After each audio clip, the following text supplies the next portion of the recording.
Welcome everyone. Today we are thrilled to have an exclusive series of interviews shedding light on a critical global health issue, antimicrobial resistance. I am Atish Agarwal and we are here to representing BioGuardians, organizations steadfast in its commitment to combating AMR and its safeguarding the future of healthcare. Please, Pranav Agarwal, please introduce yourself. मैं doctor Pranav Agarwal हूँ and I have completed my MBBS and then certificate course in sonography or I'm practicing as a physician in Jaipur. Okay, I have to see there. I'm practicing in Jaipur. Okay, in Subhash Nagar. So, are there any public health issues that you are particularly interested about? Public health issues जो अपने India में important है, एक तो preventive aspect जो है उस पे पब्लिक अवेयरनेस होनी चाहिए काफ़ी, क्योंकि डिजीज़ को कैसे प्रिवेंट करना है, खासकर जो लाइफस्टाइल डिसऑर्डर्स है वो। दूसरा, जो जैसे डॉक्टर प्रिस्क्राइब्स करते हैं मेडिसिन, यूजुअली पेशेंट कई बार खासकर एंटीबायोटिक्स जो हैं वो अपने हिसाब से जैसे रिलीफ आता है तो वो छोड़ देते हैं। उसकी वजह से एंटीबायोटिक रेजिस्टेंस काफ़ी ज़्यादा बढ़ता जा रहा है और कई बार डॉक्टर्स भी वो प्रिस्क्राइब करते हैं, वो भी एक रीज़न्स है एंटीबायोटिक रेजिस्टेंस के। और एक ये है कि डॉक्टर्स भी डायग्नोज करें डिजीज़ को प्रॉपरली, फिर ट्रीटमेंट अगर शुरू हुए तो पब्लिक हेल्थ में और ज़्यादा इम्प्रूवमेंट आ सकता है। How do you prescribe it effectively?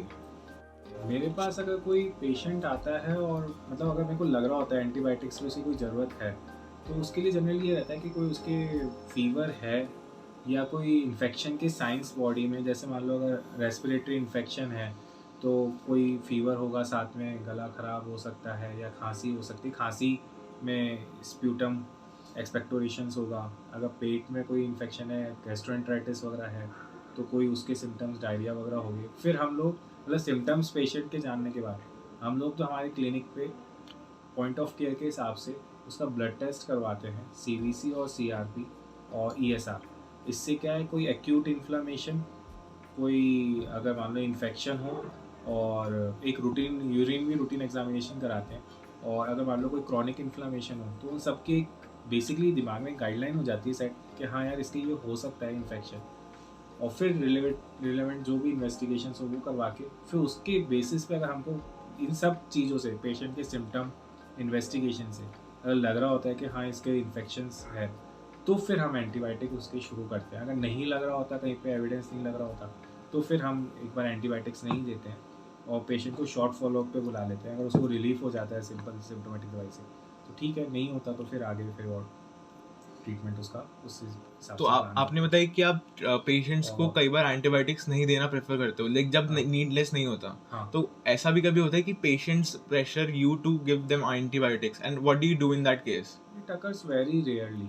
अच्छा। मतलब ज़्यादातर तब होगा जब पेशेंट के मतलब गला वगैरह ख़राब हो रहा होता है तो उनको ये लगता है कि एंटीबायोटिक्स दो, वरना अब ये बहुत कम हो गया पहले से। मतलब पहले होता था लेकिन आजकल पब्लिक अवेयरनेस भी शायद बढ़ी है, तो वो भी प्रेफर कम करते हैं एंटीबायोटिक्स कई बार पेशेंट भी। तो अगर लेकिन पेशेंट का प्रेशर मेरे लिए कोई डिसाइडिंग फैक्टर नहीं है। अगर मैं उसको एजुकेट करने की कोशिश करता हूँ कि ये सब चीज़ें जैसे जो मैंने अभी बताई कि अपन सिम्टम्स देख रहे हैं, उसके इन्वेस्टिगेशंस देख रहे हैं, अगर मान लो उसमें नहीं आ रहा होता तो हम उसको बताते हैं कि इस वजह से तुमको एंटीबायोटिक की ज़रूरत नहीं है तो मत लो। अगर फिर भी वो कोई फोर्स करता है तो मैं तो मना कर देता हूँ कि नहीं, फिर नहीं देनी है मेरे को, तो जब तक एक्चुअली डिसाइडिंग फैक्टर मेरा रहता है कि देनी है या नहीं देनी है। और इस बीच अगर ज़रूरत होती है तो कल्चर सेंसिटिविटी टेस्ट वगैरह भी कराते हैं, वो और ज़्यादा प्रेफर्ड मेथड है, मतलब कि एंटीबायोटिक्स अपन को देनी है। How do you educate your patients about the importance of completing antibiotic courses and like risk associated with misuse or not completing them properly? इसके बारे में पेशेंट्स को बताते तो हैं कि उसको कोर्स पूरा करना है। इन्फेक्शन का एविडेंस अपन को लगा, अपन ने एंटीबायोटिक दी उसको, तो उसको बताते हैं कि जनरली 7 डेज़ का या 5 डेज़ का या 3 डेज़ का या और भी कई बार ज़्यादा कोर्स भी लेना होता है। पर यहाँ पे जो मेरा एक्सपीरियंस है वो ये है कि कई बार मतलब जैसे जब अपन एंटीबायोटिक शुरू कर रहे हैं, इन्फेक्शन है, तो 3 से 4 दिन में कई बार इन्फेक्शन कंट्रोल होने लग जाता है। जैसे ही कंट्रोल होता है पेशेंट को रिलीफ महसूस होता है, तो जनरली वो छोड़ देते हैं एंटीबायोटिक्स। फिर वो वापस से रिकरेंट इन्फेक्शन होता है या तो उनके, या कई बार बॉडी का इम्यून सिस्टम मतलब सही कर लेता है बाकी जो बचा हुआ है, अब सही कर लेता है तब तो वो नहीं आते, पर अगर वापस होता है तो वो आते हैं, फिर उनको एजुकेट किया जाता है तब तो वो फॉलो करते हैं।